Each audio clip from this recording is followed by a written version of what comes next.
By the way, ushaikaa hivi ukajiuliza, nchi ya Israel, nchi ambayo inaonekana inakuanga noma sana, inajulikana kila mahali. Israel ni nchi ambayo saa hii tumekuwa tukiongelelea sana, na ni nchi inaogopwa na zile nchi zingine. Okay? Did you know nchi ya Israel ni nchi dogo sana in terms of land mass? Actually, Israel population yake is slightly above 9 million people. And by the way, comparing to Kenya is 26 times bigger than Israel. Ini kumaanisha Israel, it's only around above or slightly above 21,000 square kilometers in terms of land mass. Kenya, it's around 580,000 square kilometers, of course slightly above that. So hii ni kumaanisha nchi ya Israel, unaona ukichukua kaunti kama ya Kajiado na uweke Israel hapa, zinatoshana hivi in size. But why is it country kama America, they are always supporting Israel? Ni kama ile Israel ikisema tuende huku, America tunaenda huko. Inasema hapana tuende huku, America ndio hao wameenda huko. What makes Israel very special?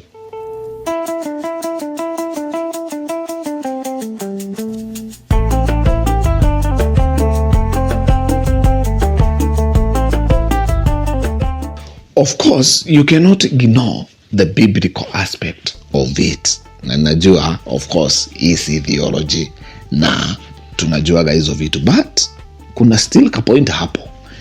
Anyway, this is history Investor Mwaz hapa, na leo hiyo ndio swali tutakuwa tunajiuliza.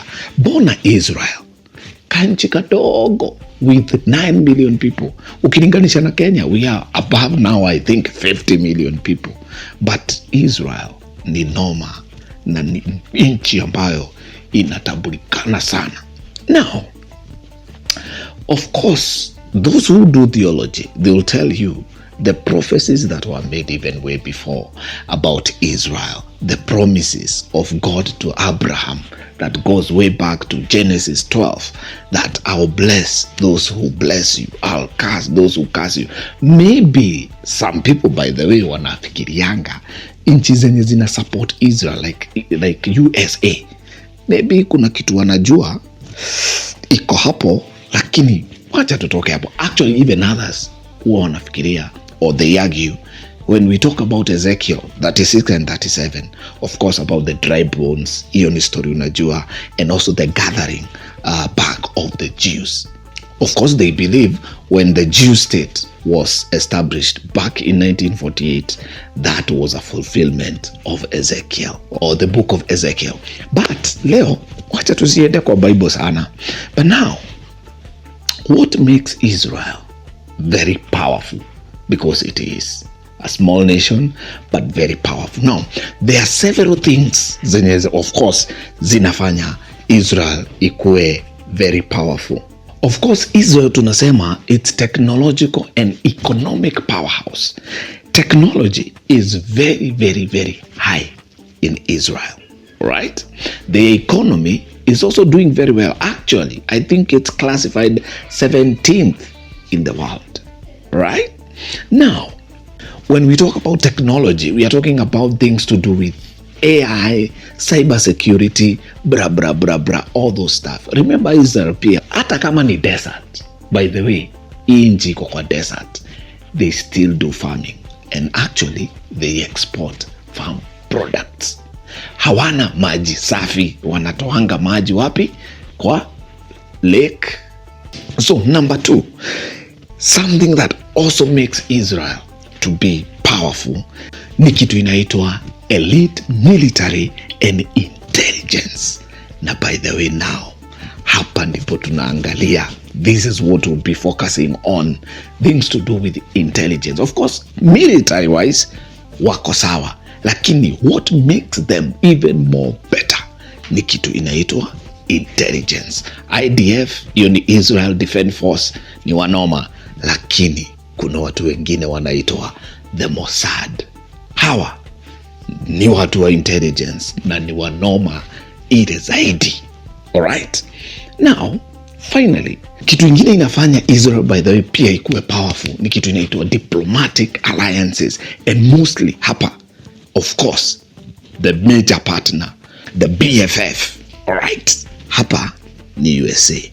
Of course, USA supports Israel in many ways, be it funding, be it matharaita or weapons, be it, name them, all those things. US ina support Israel na njia kubwa sana, na hapo ndipo nilisema maybe kuna kitu US inajua hawa wengine hawajui. Of course, lastly, Israel inakuanga na a very robust human capital. Hawa ni watu wanapenda nchi yao. Hawa ni watu wanakuwa committed. Of course, they are very educated. Education sio mchezo Israel. The population is well educated. Number 2, they are taught wakiwa wadogo to defend their nation, to defend the Jews. All right? Now, let's get back to Mossad.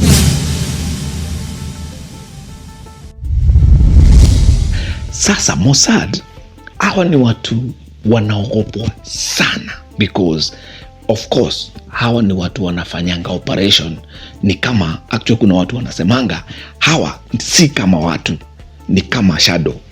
Yani unakuta watu wameingia mahali, wanajua kila kitu about mtu, wanajua hata ile masaa vile anapanganga, wanajua kama ile chakula anapenda, wenye wanapenda mandazi moto, wenye wanapenda melon, unaona, they know everything about you, and when they strike, of course wana strike before mjue wame strike, washa strike na wameenda.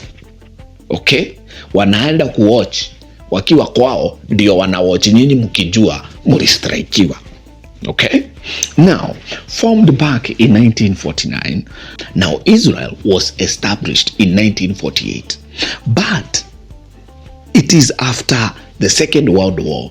Now the Second World War, this is where Jews all over the world were persecuted sana. You remember something inaitwa the Holocaust, the Adolf Hitler. Hawa ni the Nazis who believed shida yao ni the Jews, and the story is over 6 million Jews were killed. So these are people wakati sasa walirudi huku Israel na wakapewa hii ndio nchi yenu Israel. 1948 the Israel nation was established, but now the neighboring countries who are the Arab countries, these did not augur well with them. Hiyo ni kizungu tupu. Okay, sasa the countries zenye zilikuwa zina surround right from Egypt, by the way, Egypt walianza kusubuana na Israel kitambo, sio tu wakati wa Musa, hata wakati wa 1948 bado walisumbua, surrounded by Syria, surrounded by Egypt, surrounded by Palestine, surrounded by Iran. Hizi countries zote zenye they never wanted Israel ikae hapo because they also still believed huku ni kwetu. So for Israel to survive, lazima ingeanza kujiestablish. Na how do they establish themselves? Of course, it is to defend themselves. So the idea of Mossad was badala, okay, instead tukae hapa tugojee watu ambao ni enemies watukute huku kwetu. Let's do this, tuwakute huko kwao, tujue wakipanga vitu, but before watoke kwao wafanye hizo vitu kwetu. Kama watu attack, tunawa-attack kwanza. That's one model, by the way, Israel inatumia. And if you go back even to the hii vita imekuwa na Iran, of course Israel inapiganga Iran kwake. Okay, so Israel believes in before nyinyi mujipange vizuri, mnapanga kuja kutupiga, hamukuji kwetu, sisi tunawakuta kwenu. So in 1949 the prime minister then wa Israel anaitwa David Ben Gurion established the Mossad. Kazi yao ilikuwa kwenda kufanya surveillance zile nchi ambazo they were threats, zenye nimekuambia kuna Egypt, kuna Syria, kuna Lebanon, kuna Iran, kuna Iraq, kuna Palestine. Hizi ni nchi ambazo Israel ili consider kama ma enemies. So they were supposed to go and gather intelligence, and maybe after gathering intelligence, they are able to combat, or they are able to stop them before they come to Israel, and make sure that the Jews are safe globally. Hiyo ndio ilikuwa the intention. Now, the Mossad wanakuanga wamegawanyishwa into different groups, okay? There is one group yenye inaitwa Zomet. Hii kazi yake ni kwenda kugather intelligence huko nchi za nje, okay? When they gather intelligence, of course undercover, hautajua hawa ni nani, hautajua majina yao, hautajua wanafanyaga nini. So these are very secretive people, okay? Kazi yao ni kufanya nini? Kugather intelligence. Wanajua who is planning what, who is talking to who is where, hizo mavitu zote, so that wanarudisha hiyo report. Now, wakirudisha hiyo report, there are those people who will act on it. Either kama ni kuvamia vita ya kijeshi, tuko na IDF, na hiyo nilikwambia ni Israel Defense Force, wanapanga kwenda kushambulia. But in some cases, si jeshi inaendanga kuzima hiyo moto ama kuzima hiyo threat. Hapa ndipo kikundi ya pili inaingilia. Hawa nao wanaitwa Kaiseria. You remember the Kaiseria in the Bible? By the way, I'll inform you why the Mossad, you cannot still ignore zile mambo ya Bible, because kuna some of the things wana believe na wanafanya kibibilia. But Kaiseria, sasa kazi yao, hawa ndio wanakuwa considered, hawa ni wanoma, hawa ni wa fire, hawa ni wa deadly. This is the group of elite assassins. Assassin ni yule mtu hutumwa kuua, lakini hajulikani ni nani ameua, okay? Hawa ni watu huwa wanavamia, wanaingia, wanamaliza mtu, then wanatoka before hata mjue ni nini imefanyika. Hawa ni watu wanajuanga mtu, hata wanajua mpaka ile dawa unakunywaga. Wanaweza hata actually kuuzia ile dawa unatumiaga ya pressure. Wewe ukidhania umenunua dawa ya pressure, kumbe ni wao wamekuuzia ile dawa inafaa kukuangamiza. Yani operation zao ni operation deadly. At times wanaenda tu, wanaweza tumia hata spray, apite tu hivyo na kaspray, yani kidogo kidogo unasikia mtu amepata heart attack, unasikia haijulikani ni nini. Na some of these methods hata madaktari waende waangalie, hata jua nini ili kumaliza. So hawa, they are very very very very deadly. Hawa kazi yao ni ku neutralize. Ukisikia especially in the language of the security, ukisikia ku neutralize, ujue huyo ni mtu anamaliziwa, okay? Now, kuna kikundi ya tatu inaitwa Keshet ama Rainbow. Hawa kazi yao ni electronic surveillance. Hawa ni watu wanaweza kusikiza, watap phone yako, wajue unaongeaga na nani, wajue conversation yako, wakurecord, waingie kwa your messages, wafanye hizo vitu. Na actually, by the way, sahi as we speak, inasemekana the level of surveillance, especially the intelligence, different intelligence from the world, be it hii Mossad, Keshet, ama be it even the CIA, wanaweza sikiza watu na TV. Hata TV ikiwa imezimwa, they are able kusikiza watu. Na hizi eti ni uoga na kuweka, hizi ni vitu ziko, in information iko in the public domain. Hawa wanaweza hack TV yako hata ukiwa umezima, wao wanakusikiza. Sasa wacha hiyo. Unaona kompyuta ya gari, of course, zile gari tunatumia nowadays, they are computerized. They can hack kwa hiyo gari, wa hack computer. Gari wakijua mahali uko, either waitan vile wanataka, ama usikie gari imekataa kufanya kazi, azin wanaweza control gari yako. Na even some of this operation wanafanyanga, unakuta mtu sijui gari ilikuja ikagongwa na lori, sijui kulifanyika nini. Some of those things, by the way, of course the high tech, ni hackings into hizi magari, the computer system pass. So that's how serious they are. Hawa ni watu wenye wame develop into ama wako na a lot of knowledge vitu na cyber, okay, they can be able to get into any security system. By the way, do you know it's alleged hii shambulizi ya Khamenei hii ya juzi tu alitrakiwa na security cameras zenye unaona tu kwa barabara. Wewe unafikiria hii inaangalia mwizi, hii inaangalia nani? Wapi? Hizi ni vitu wanaweza tumia kukuwatch hivi, wanakuwatch hivi mpaka wanajua what you are about to do. Okay, finally, what makes Mossad of course strong, kuna kikundi ingine ya mwisho na pia ni very important. Hii ni kikundi hata hailipangwi mshahara, but it's very important. Hii nayo inaitwa Sayanim. Now, Sayanim, hawa ni watu wenye huwa wanasaidia the Mossad kufanya zile vitu hawawezi fanya. For example, tuseme Mossad wameenda a different country. Okay, tuchukue any country, tuseme wamekuja hapa Kenya. Alright? Na kuna kitu wanafuata hapa Kenya. Kuna watu wanafuata hapa Kenya. Now, they need some operations. They need to hire cars, for example, za kwenda. They need to hire hotels. Sasa hapa ndipo the Sayanim wanaingilia, ndio wanawasaidia.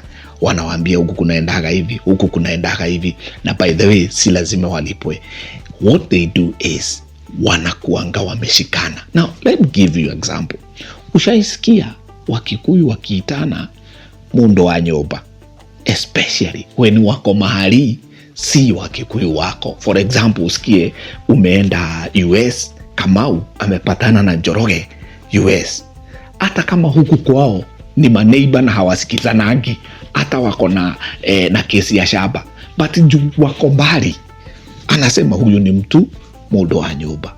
Unasikia Wakamba wakisema Wakuito, ukisikia hizo jina, hii inaletanga like huyu ni mtu wetu, nafaa kumsaidia. It is the same. So hawa Sayanim, they are the Jews wenye wanakuanga all over the world, but they are connected. When need arise, wanakujanga kusaidia. Na by the way, according to statistics, it said place kama Britain, they are around 400. No, not even 400. They are around 4,000 Sayanims. Wako wanafanya kazi huko, labda wamekaa huko, hata ni raia wa huko.